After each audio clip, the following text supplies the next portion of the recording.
Welcome, everyone. It's so good to see your smiling faces. And if you're in the United States, you have a little bit more light. It's a little bit lighter behind me than it usually is. So we're giving thanks for days that are more like spring. And we want to welcome you tonight to our conversation. Our topic for tonight is Women Deacons, the Global Conversation.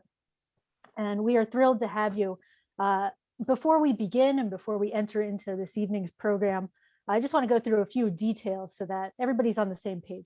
We have a community that gathers really each month when we have these webinars. So some people are very familiar with what we do and others are brand new. So we welcome those who are new and we welcome back those who are joining us for the first time.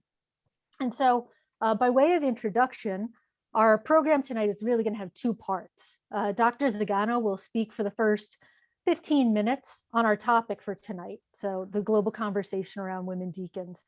And then after those 15 minutes, we'll open up the floor for question and answer. And so because we have a number of people on the webinar tonight, I'd invite you to send questions to me. You can click on the chat function, which is right on the bottom of your screen. If you're new to Zoom, you click the chat button and then you'll chat directly to me, Colleen Gibson. And I have a number of questions. People really sent in a number of questions in advance.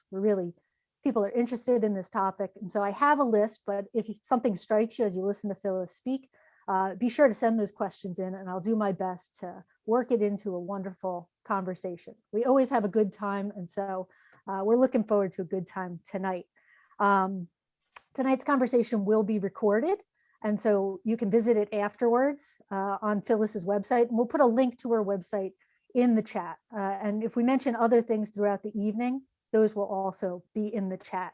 I'll also put in a link so that you can receive Phyllis's column from the National Catholic Reporter, which will also get you reminders for these webinars. You can mark your calendar now for April 26th, Monday, April 26th at 7:30 p.m., which will be our next webinar. And I'll remind you that at the end of our time together. And I think that's it for business up front. So someone who will be joining us tonight, Dr. Phyllis Zagano, by way of introduction. Dr. Phyllis Zagano is Senior Research Associate in Residence and Adjunct Professor of Religion at Hofstra University. She's the author or editor of over 23 books in religion, including her newest offering, Women Icons of Christ from Paulist Press. Dr. Zagano's recent books include Women Deacons, Past, Present, and Future, Women in Ministry, Mysticism and the Spiritual Quest, and Women Deacons, Essays with Answers. Her award-winning Just Catholic column runs monthly in the National Catholic Reporter. Her work has won numerous awards and been translated around the world. So she's really a person to touch into about the global conversation around women deacons. And in August of 2016, Pope Francis appointed her to the Papal Commission for the Study of Women in the Diaconate, which completed its report to the Pope at the end of 2018. She's an expert in this area and we always have a good conversation. And so it's my great pleasure to welcome Dr. Zagano and to welcome you all to this conversation. So Phyllis, take it away. Well, thank you so much. We talk about what might be a good thing to talk about, and I like to hear from you folks on what might be a good thing to talk about.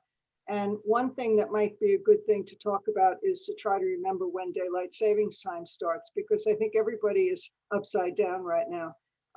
But I'm delighted to be with you tonight. We're a little light, and that may make a little bit more conversation able. The global conversation about women in the diaconate is quite serious, and I am humbled to take part in it. So I'm just going to talk to you a little bit about what's been going on around the world relative to the conversation, and I'll start with a little talk I gave on Thursday to the women ambassadors to the Holy See, who invited me to talk about women deacons. And it was a fascinating experience because, as you must know, an ambassador is the representative of the president, prime minister, the head of the government, the chief of state, the head of state for a particular government. And we had individuals, the ambassadors from the EU and from Peru and Spain and Canada United Kingdoms and Australia, the Netherlands, Sweden, a couple of other places. There are a total, I think now, of 11 or 13. The number shifts because the United States has recalled its ambassador and who has not been replaced. But there were 9 or 10 on board on Tuesday, and the conversation was quite interesting and quite deep. As with these conversations, I spoke for a few minutes, but then I took questions. So let me tell you a little bit, without naming the ambassadors, the kinds of questions that were being asked. One was a very serious one. And that was, well, the topic that what they asked me was, is the Vatican becoming women friendly? And of course, by extension, is the church becoming women friendly? We have all different ways of thinking about that. On the positive side, I've seen an awful lot of movement to include laity, which would include women, in Vatican offices. There are 6 women named to the Council for the Economy. There are 2 women as undersecretaries at the Congregation for the Laity. One woman, I think as I spoke last time, has just been named an undersecretary to the Synod of Bishops, which is not a curial office. But there are other appointments, appointments happening all the time in Rome. And there are other appointments and other offices to which women can be appointed. The law is that only a priest can have juridical authority over another priest. And that would mean, in the Congregation for the Doctrine of the Faith, where there are concerns or there are cases about laicization, in the Congregation for Clergy, perhaps in the Congregation for Bishops. But a lot of the work in the Vatican, in the Curia, has to do really with administrative tasks and with, determining the Pontifical Council for Legislative Text, for example, is trying to determine what canon law means. The Council for Culture, the Pontifical Council for Christian Unity, Congregation for the Evangelization of Peoples. Just, I think a week ago, my colleague on the Pontifical Commission for the study of the diaconate of women, Sister Professor Maria Kalduk, a professor at the Pontifical Gregorian University, was named the secretary of the Pontifical Biblical Commission.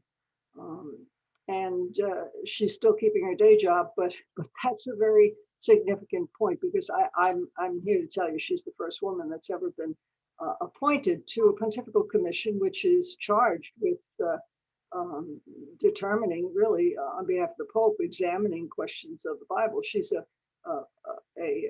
Old Testament scholar. She has one book in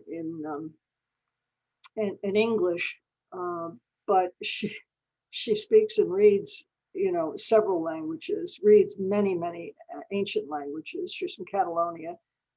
So this is, to me, a very important step. About a year ago, Michelina Tenace, who was the chairman of the theology department at the Pontifical Gregorian University, was named a consultor to the Congregation for the Doctrine of the Faith. Why do I bring that up? Well, she also was a member of my congregation, of my commission, the Pontifical Commission for the Study of Women in the Diaconate. So the question that the women ambassadors asked me was, is the Vatican becoming more women friendly? Well, it seems it is, within the limits of possibility. It seems that there are things moving. But what does that really mean? Is the Vatican becoming, who's the Vatican? The question is whether the church is becoming more women friendly. And in that response, I would have to say, let's look at the church globally. I can tell you that there's an extremely serious and large conversation going on around the world about women in the diaconate. My own work, an article that Professor Bernard Poitier and I published in Canada in French in 2019, and then we translated it and published it in English in India. The French has been reprinted in Congo, Democratic Republic of Congo, and the English has been reprinted in the United States. The French was translated into Argentinian Spanish and published there. The English is, I have it actually right here. The English has been translated into Spanish for Spain, and I've just gone over the galleys. It's being translated into Polish from the English. It has been translated into German from the English. And I also, over the weekend, went over the galley of the translation to Portuguese for publication in Brazil. And the fact that an article like that is being reprinted so many times, I mean, this is not exactly bestseller material here. It's not a page turner. It's a short article, but it's something that I think has caught the imagination of the world at large. The other part of the global conversation, this is something that the women ambassadors brought up, was how when we talk about women deacons, where is the conversation? How is the comparison between the developed nations and the developing world? And the fact of the matter is that in the developing world, I can reference, and I did reference for them, one conversation that I did have with the bishops of Cambodia and Thailand who were there on their ad limina meeting, and I had dinner with them in the Casa Santa Marta, and I asked them what they thought about women deacons, and they said, you know, we you know, male deacons, women deacons, we do not have the educated population to raise up deacons in our diocese, and that's a heartbreak, really it is. When you think about it, they were depending on missioners from French-speaking countries. Where is the resistance? Well, there's resistance. I don't think the resistance can be called national. That is, I don't think we can pick one or another country that has specific resistance to women in the diaconate in the Western tradition, in the Latin Church. I can see that some are more accepting and some are less accepting. Germany, for example, has had a few bishops come out and say that they have no problem with women deacons, and they're pushing a little bit further. In South America, we have a new ecclesial body formed out of the discussions at the Amazon Synod, and there are 10 bishops, one from each of the countries and territories in the Amazonia, headed by Cardinal Hummus, who are discussing the things brought up and trying to activate, if you might say, the suggestions of the Amazon Synod. What were the suggestions of the Amazon Synod? Well, one was to reform or modify Canon 230, paragraph 1, and that has happened. As I mentioned last time, on the 11th of January, the Holy Father promulgated an apostolic constitution. No, promulgated an apostolic letter called Spiritus Domini, which said, got rid of the word man, basically, and said any layperson can be formally installed as elector or acolyte. That becomes, that's almost fighting words in a way, because it makes it harder for bishops, wherever they are, to deny the fact that women can serve inside the altar rail as lectors and acolytes. And I recall the Bishop of Liège in Belgium a year ago asking me, well, who's going to train all these women if they become lectors or acolytes? I said, well, the women deacons, you know, but he laughed, I laughed. You know, it's a question not of necessarily of need, although it is need. If you're going to have women and men, lay people as lectors and acolytes, it's probably a good idea to train them. And in some countries, that's easier or harder than others. But the fact of the matter is that you have to be installed a lector or acolyte before you are ordained a deacon. So going around the world, I can tell you that I get requests now from journals that I don't ordinarily write in. In London, the Pastoral Review asked me to comment on Canon 230, paragraph 1, and the specific question was, does this portend women deacons? That's coming out in the next issue. And of course, you know, my answer has to be, well, yes and no. The important thing is that the Holy Father has argued quite strongly that all lay people means women, and that's a big deal. So I don't know what kind of questions you have or what Colleen has been getting, but we can start addressing your questions right now. That's great, Phyllis. And we have a number of questions and kind of in a bunch of different areas, but I want to pick up on some of the things you were talking about.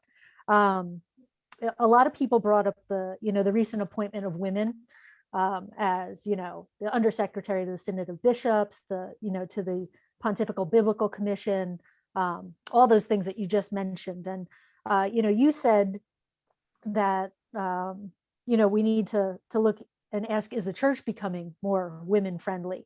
But one of the questions that came in connection with that is, we can try to predict the future of what these appointments could indicate. But one of the questions that came in was, how could these appointments, or how will these appointments affect church governance? Well, the short answer is they will not, because no layperson can formally hold any kind of jurisdiction in the church. So I think governance is the word that is sticking here. If you're thinking about church policy and the development, even the development of doctrine, I think these appointments, well, you'll have a woman's voice in the mix. Clearly, at the Synod for the Amazon, there were 185 bishops named, or official 175 bishops and 10 representatives of the Union of Superiors General, which is the men's religious grouping, the heads of men's religious orders, and 100 auditors and experts. And among those 100 auditors and experts, there were 30-something women. Now, they were at the table, they were discussing things. In terms of the appointment of Nathalie Beccart, the Xavier sister from Paris, who had already been a consultor to the Synod of Bishops and worked a lot on the Synod of the Amazon.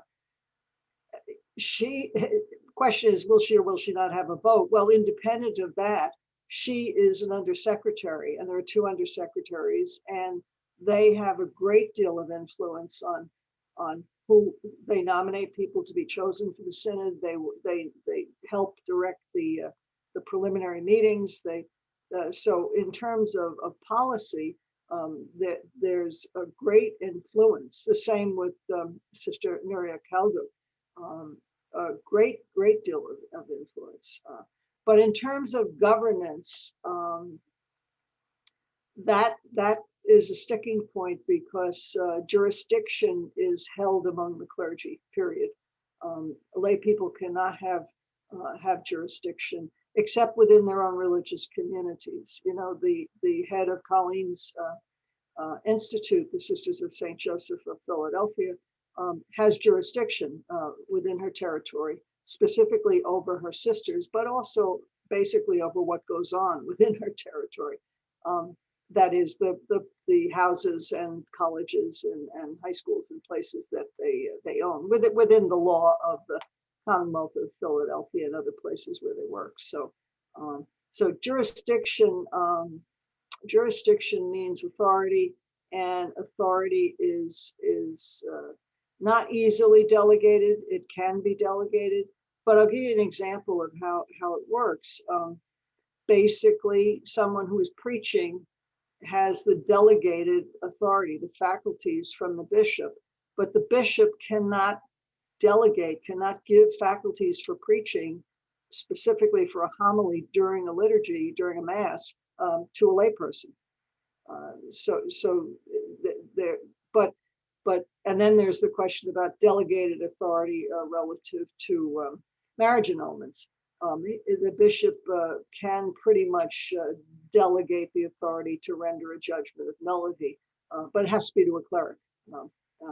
Cannot delegate that authority to a layperson, and for that reason, only a cleric can be a single judge. 2015, I think all these new laws came out about marriage annulments, and you only need one judge, and you don't need a second instance. That is, you don't have to have another look-see at the thing to make it all go faster. And as it turned out, it kind of put all the women canon lawyers out of business in terms of being single judges, because now, of course, it's cheaper to have one judge. Many dioceses don't have money, so they can only afford one judge, one lawyer. And I think, as I've said here before, the bishop of in Waterford of Waterford and Lismore, I think is his diocese, but he asked me about a woman canon lawyer, and I said, "Well, you a lawyer?" He said, "No." I said, "Well, I don't think it would help you to hire her because she can't be a single judge, and you're not a lawyer, so you don't know what she's putting before you to sign." So, but we have more questions, I'm sure. We do. You talked, I was glad in your opening remarks, Phyllis, you talked about how, the discussion of women deacons isn't isolated to just North America or just Europe. It's happening all over the world. And you did kind of hint at this, that it's in different places and there are different things. One question that came in around the global conversation is, would the role of deacons differ in different parts of the world? Well, again, role, I say sound like a lawyer here, but role, if you're thinking of tasks and duties, there are certain tasks and duties that can be assigned by the bishop to deacons. Of course, and historically, we know that not every deacon in history throughout, 1,500 years or so, 2,000 years now almost, not every deacon has done everything that we think deacons do at all times in all places. That's part of the conversation about women deacons. We have evidence that women deacons anointed ill women sacramentally. We really don't have any evidence that deacons at this time were anointing anybody. We know that women deacons anointed and participated in the baptism, the chrismation and baptism of women and children. Deacons really didn't. We don't have that much evidence about deacons. So people say, "Oh, well, women deacons didn't do the same thing as men deacons did." Well, yeah, women deacons I know performed a lot more sacramental work than men deacons, and that's really an argument that women deacons were sacramentally ordained. I read an article in the National Catholic Reporter today that somehow referenced a blog written by a deacon who said that his diocesan authorities said that women deacons were never ordained. And I said, well, okay, then men deacons weren't ordained either, because the ceremonies are the same. So if your argument is that women deacons cannot today be sacramentally ordained because they weren't sacramentally ordained in the early church, well, then men deacons neither were sacramentally ordained in the early church. So deacon, you're not sacramentally ordained. There's a silliness to some of the discussion. And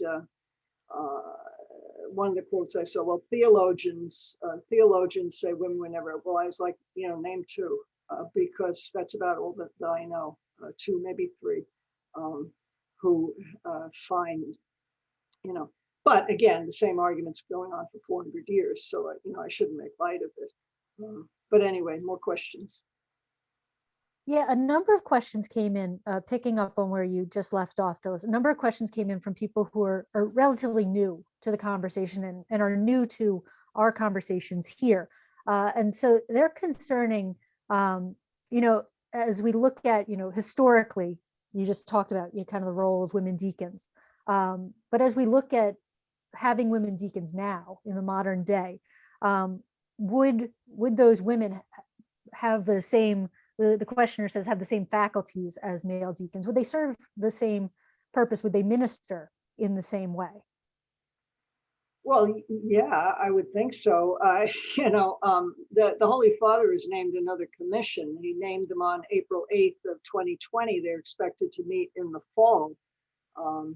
And looking at the names of the people there, the only thing I can think of is that who's going to ask them, what does a deacon do? And what about this can a woman deacon not do?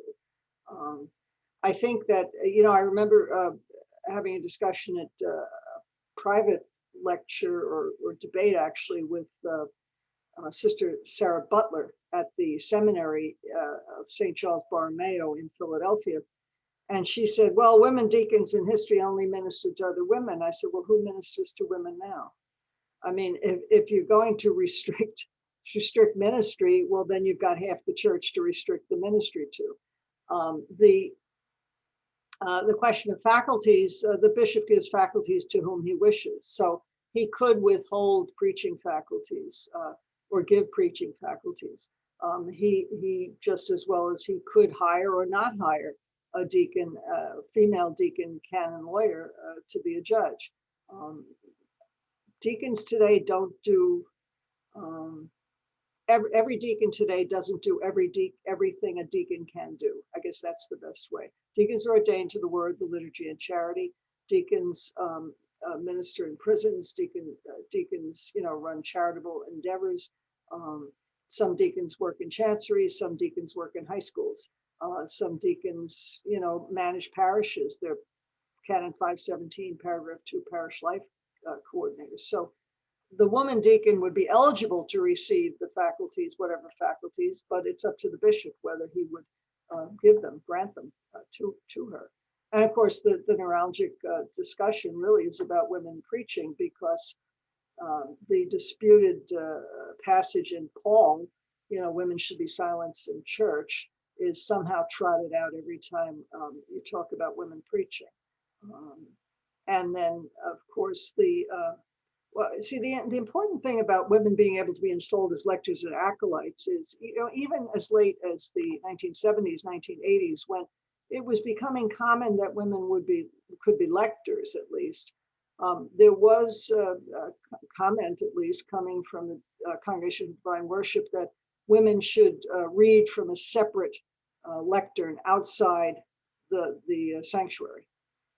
And certainly the hysteria about women altar servers really has to do with women being inside the sanctuary, near the sacred, and all of that has to do with this misogyny and ancient and discredited and silly and disgusting taboos, blood taboos about women being unclean, which exist around the world today. So I could see where in some cultures it could be difficult to have a woman deacon to be the deacon of the Eucharist, whereas you could probably have the woman deacon be the deacon of the word. At a major mass, you sometimes have two deacons, one for the word, one for the Eucharist. The important thing is not that whether they would do it, but that they could do it. And I think, and I've said this many times, until the Holy Father has a woman deacon standing next to him proclaiming the gospel in St. Peter's, anything the church says about the equality of women is met, with deaf ears in many, many cultures. Now, there are 194 countries in the world. I can't speak to every single one of them. But generally speaking, as well as I do, that there are many, many cultures that just don't respect women.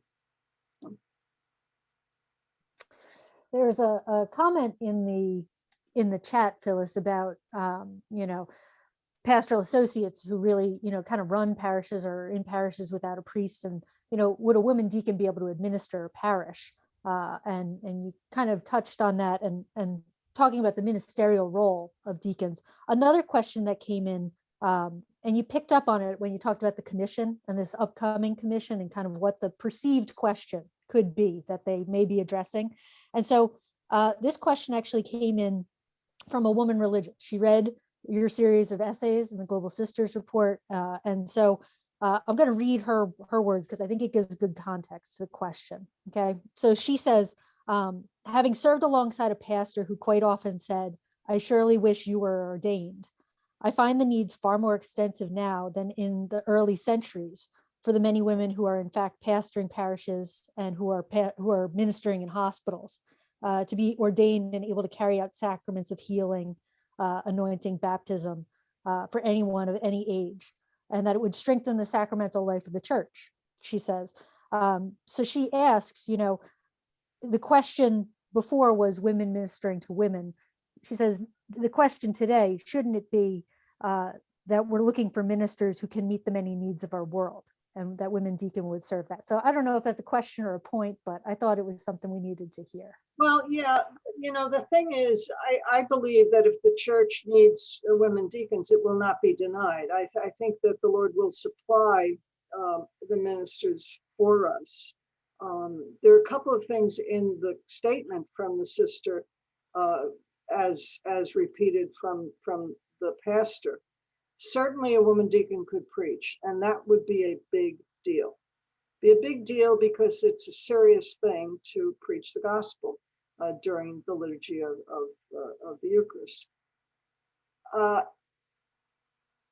While in history, women deacons, and in many places, certainly in Syria and elsewhere, women deacons sacramentally anointed ill women, that is not permitted. Deacons cannot anoint today, and there's a big discussion among deacons about whether they can anoint.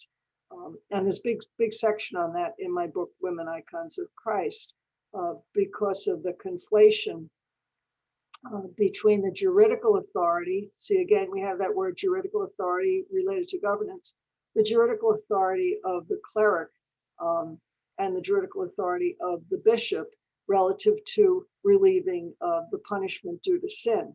And there are three different rites for the anointing of the sick, but we typically think of it as a forgiveness of sin, and therefore a juridical act, and therefore it is restricted to priests and bishops who have faculties. Now, in terms of baptism, certainly the deacon baptizes. And when you think of RCIA, the availability of a woman deacon, particularly in colleges, you think of that, to do the baptism, to perform the baptism, or the woman deacon who's related to the family of the child, those, and also in terms of witnessing marriages, those are sacraments that fall to the deacon. And those are sacraments that would be expanding certainly the ministry of the church. In terms of the 517 paragraph 2 parish life coordinators, many bishops have told me they would prefer to have a deacon.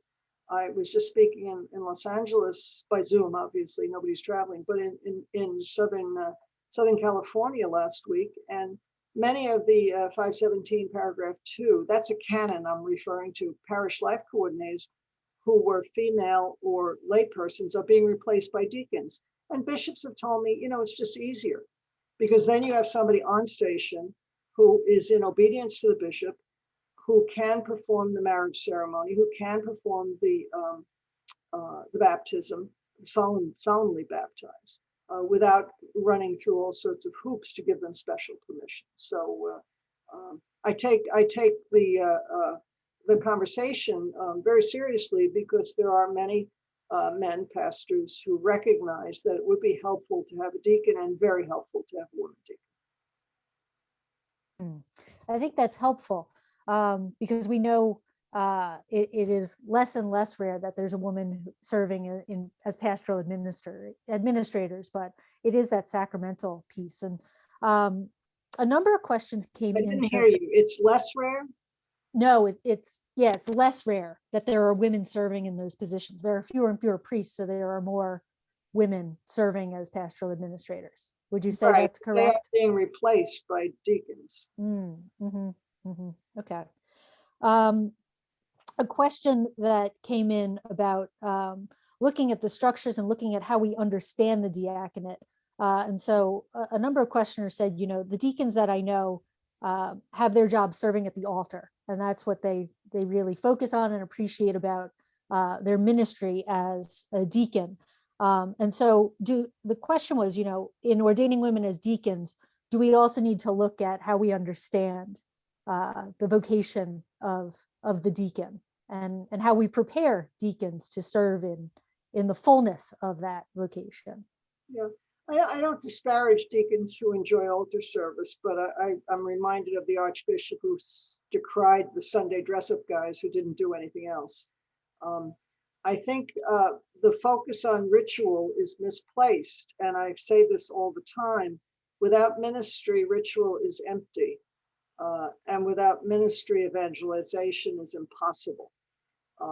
So I think it's a cart before the horse problem if you only know the deacon as a ritual minister and not as someone doing diaconal work, whatever that diaconal work is. It may be administrative, it may be works of charity, it may be spiritual direction, it may be other kinds of diaconal works, but to only be the Sunday dress-up guy, I think, is a mistake and a serious mistake for the church to allow. A question that just came in via the chat, Phyllis, directly to me, was this questioner says, you know, I read in America that before the Pope appoints a new bishop in charge of liturgy, he wants an investigation into that office. Is that a sign of hope for women deacons, do you think? Well, I don't think it's directly related, although I've said that I wouldn't mind seeing a woman being appointed the prefect or at least the secretary of the Congregation for Divine Worship. Cardinal Sarah had his resignation accepted the minute he turned very soon after he turned 75, and he's not been replaced. You'll remember it was Cardinal Sarah who waited 14 months to promulgate to the world's bishops the Pope's desire that women and men could have their feet washed in the Holy Thursday liturgy. Of course, subsequent to that, since it's an optional ritual within the Holy Thursday liturgy, a lot of priests just don't do it anymore because they don't want to have women represented. Archbishop Arthur Roach, who's 71, is the secretary now of the Congregation for Divine Worship. He has been there about 9 years. I don't know who the undersecretaries are. Does it portend something for women deacons? Well, I would think that the individual appointed would be more in tune with the Holy Father's understanding of liturgy. Coincidental with that article in America, a notice came out from the Secretary of State that basically banned a bunch of private liturgies all around St. Peter's Basilica all day long, practically, and relegating actually Latin Tridentine masses to the basement. But however, suggesting, and this is the interesting point, suggesting or allowing, we should say, when a priest or bishop is bringing pilgrims, when he has a group of people, he can come and celebrate liturgy with his group. The point being, you know, the business of private masses, there's one liturgist that I've heard of who says a private mass is not a Eucharist, which, you know, when you think about it, you have to have more than one person here to have a real Thanksgiving Eucharist. But I think it will, it all seems to me to focus on the point of synodality, which we talked about last time. We're all in this together. We need to discern together. We need to pray together about this. It's not a political or parliamentary structure that we're involved in. This is church. And so, yeah, I think that whomever he chooses to be appointed to the Congregation for Divine Worship should be someone more in tune with Vatican II, the reforms of Vatican II, and perhaps with women deacons. You know, you just don't know. Yeah, it's you know, trying to look into the future. We can only see so much. Phyllis, a question came in about, you know, if there were women deacons, you know, the Pope would be the one to say yes to women deacons, but then the questioner says, you know, would it be dependent on the local bishop or the local ordinary to say okay to women deacons, to allow them in their diocese? Sure is.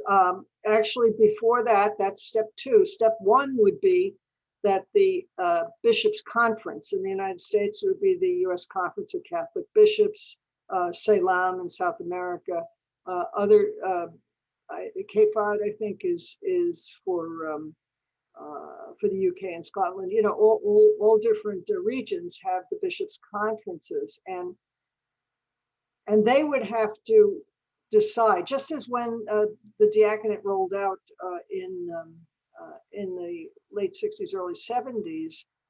Bishops' conferences had to write to Rome and say, well, we want deacons, and this is how we're going to train them. After that, then individual bishops could decide whether or not they need women deacons in their diocese. I can tell you that the Diocese of Lincoln, Nebraska does not train deacons. That's the only one I know of in the United States. But I can also tell you that the diocese in Alaska might be really wanting to have more, you know, just because of and dioceses in the far northwest, where people are few and far between. This was a point brought up to me actually by the Patriarch of Damascus in Syria, a Maronite bishop, who said to me, of course, women deacons were ordained because they went to the homes they went to the villages, and you would never send somebody who wasn't sacramentally ordained to go perform sacraments in villages. And his point was that the villages were so far apart, there were so few priests. Well, you know, fast forward to the United States, just think of Colorado, think of Montana. You know, there's one religious order or institute in Montana or Oregon that there's no other sisters within 200 miles. So you can imagine the face of the church in places far and few between. Also in island nations, think of not so much Indonesia, because it's not very Christian, but the Philippines, for example, where people are pretty far spread out. So anyway. You touched, Phyllis, on those different levels and kind of how, you know, there are all these different steps. We had a couple of questions that came in around public support. And so I'll ask you one and then I'll follow up with another. The first is public support on the level of, you know, the clergy. So, you know, the question is, you know, who in the body of cardinals supports ordaining women deacons? Do we know of any bishops who have publicly spoken their support within the U.S. Conference of Catholic Bishops or around the world? Yeah, I'm always forgetting. I think Bishop McElroy of San Diego at the in 2019, the Amazon Synod, I'm pretty sure he did a little videotape about the possibility and probability of women deacons. In terms of public support, there are a couple. Some of them are academics. Reno, Nevada, Calvo, I think, Bishop Calvo. And that's the pity of it, because there are many bishops who privately, even in the United States, have privately voiced their support, but you know, get them to say that on television. You know, I see that Luke Hansen is posting that he's got a listing somewhere of the bishops who've supported, so you can go to that.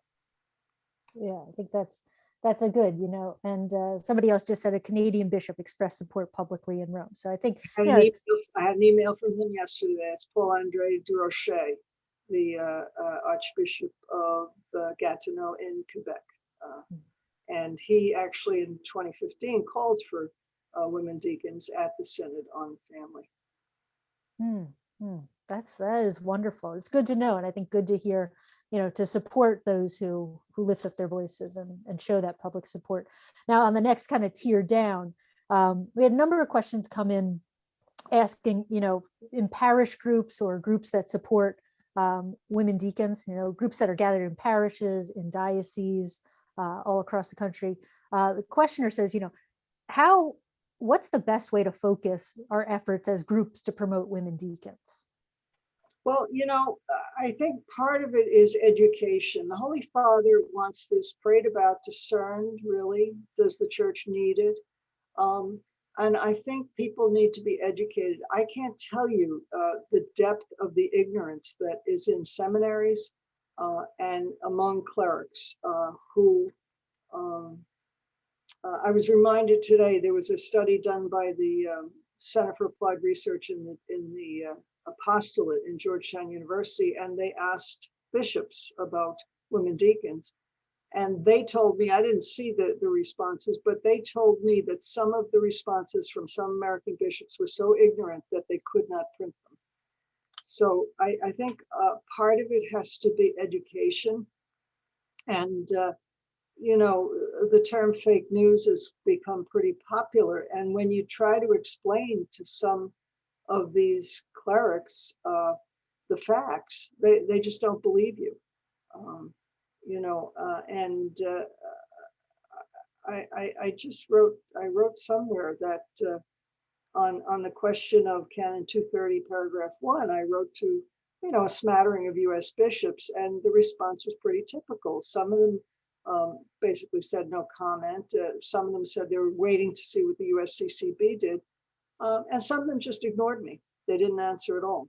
And I think that is the pity of seminary formation and of clericalism. These are the big monsters of the little monsters have grown up and become big monsters. And these are men who will pay lip service to women and then go back to their cigars and scotch. And it's a disgusting situation where the church is the people of God are being treated like sheep, and smelly sheep, after all, that you don't want to get too close to.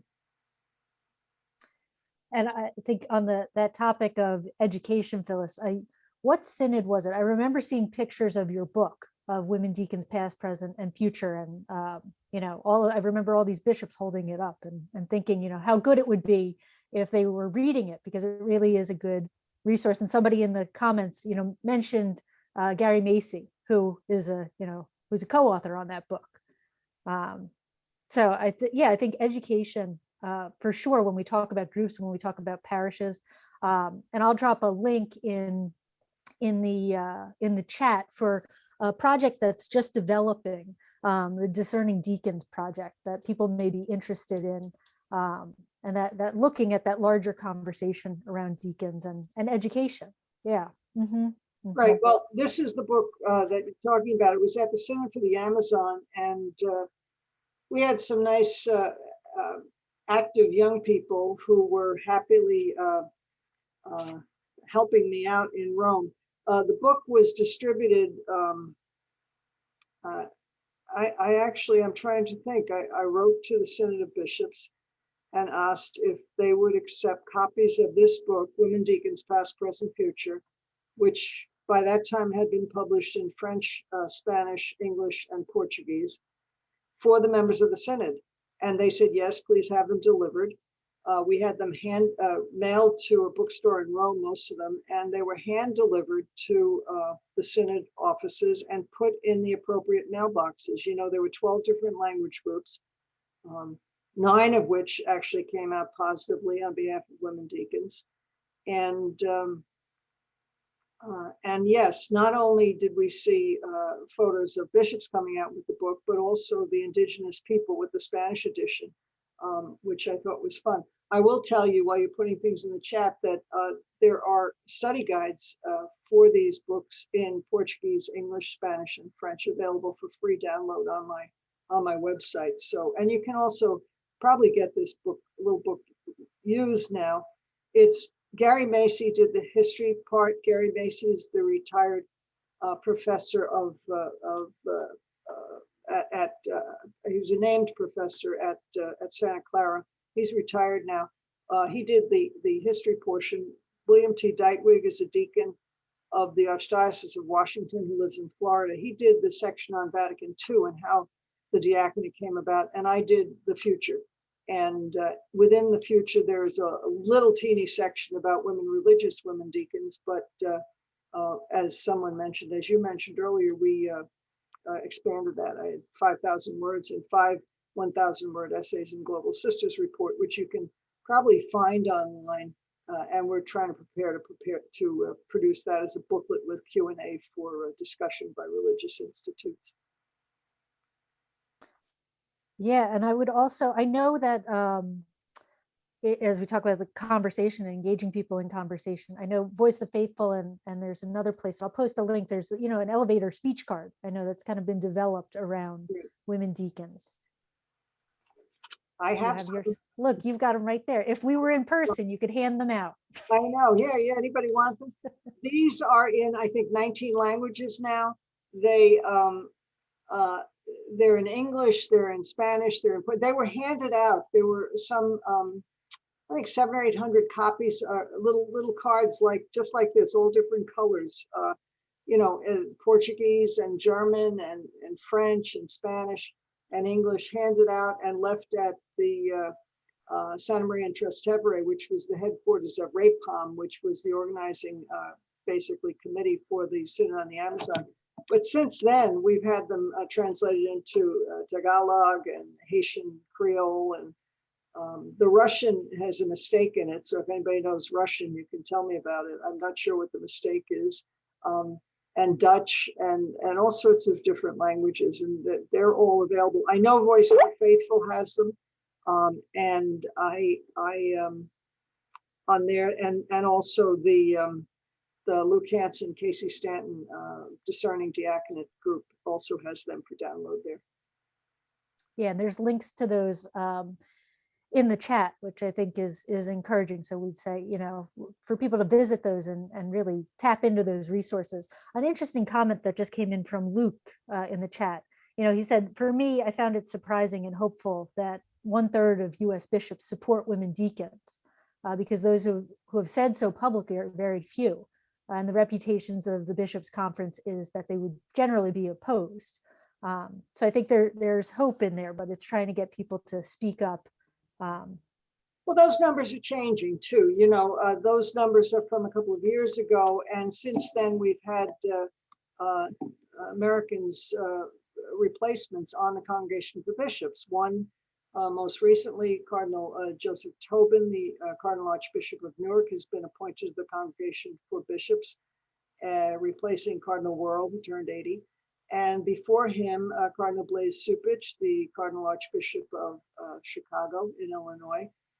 And they tend to be more friendly, I think, toward discerning the needs of the church and recognizing the needs for ministry of women by women for women.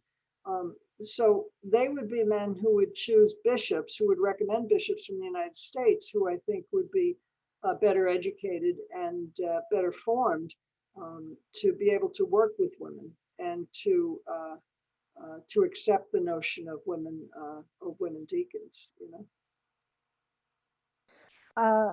Another question that came in, Phyllis, tapping back into the global conversation, kind of as we come to a close. A questioner wanted to know, you were having this conversation in multiple places and engaged in it in multiple places. Do you get feedback in other places on the articles that you write, and how are people engaging on the ground in this conversation around the world? Yes. Well, as a matter of fact, I've been saying to folks lately that the illusion of more time because you don't have to travel due to the pandemic, everything's done by Zoom, is causing me to be overbooked. And I just got another request today, and I've been doing about one event a week for various parishes and groups, and that's the good news is people are very, very interested.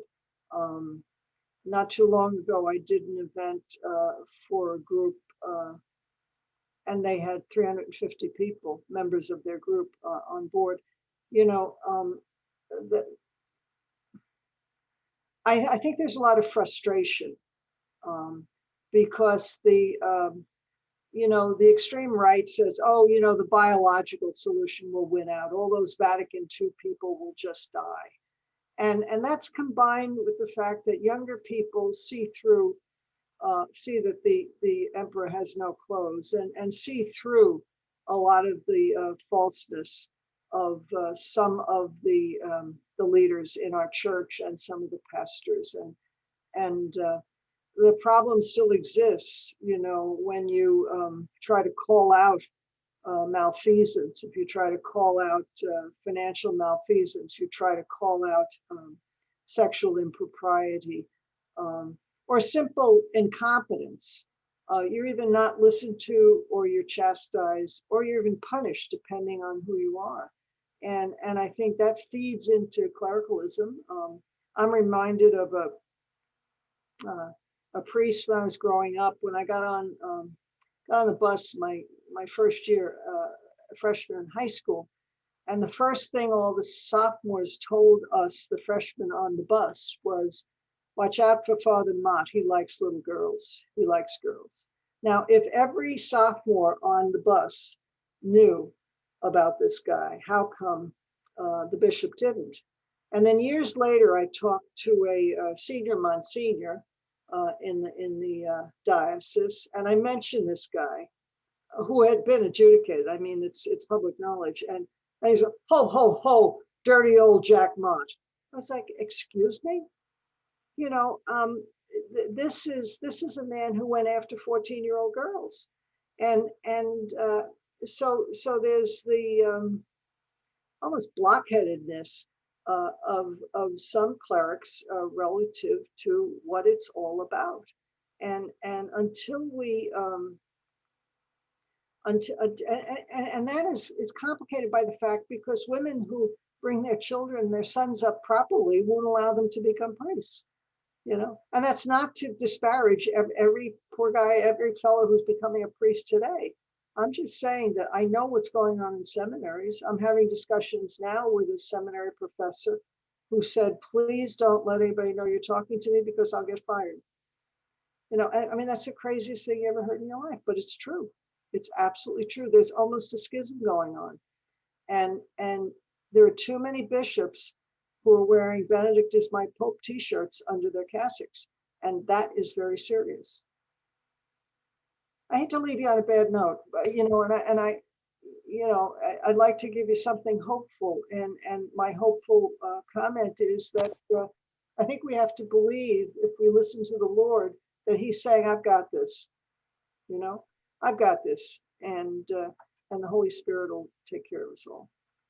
Yeah, I think as you say, what the church needs and what the church wants, the Holy Spirit will provide. And so remembering that in the midst of the light and the dark, and as we move our way towards Easter, we are people who believe in death and resurrection. But it always, light comes in the morning. So thank you so much, Phyllis, for balancing the light and the dark and calling us to be hopeful people as we consider women deacons and we consider our church, the body of Christ. So thank you so much. Just a reminder that our next webinar will be on Monday, April 26th at 7:30 p.m. So you can mark your calendar, and reminders and registration will come out about that. Is there anything else you want to remind people about, Phyllis? Yeah, just happy Easter, and we'll see you soon. Wonderful. Thank you all for being here, and God bless. Bye-bye.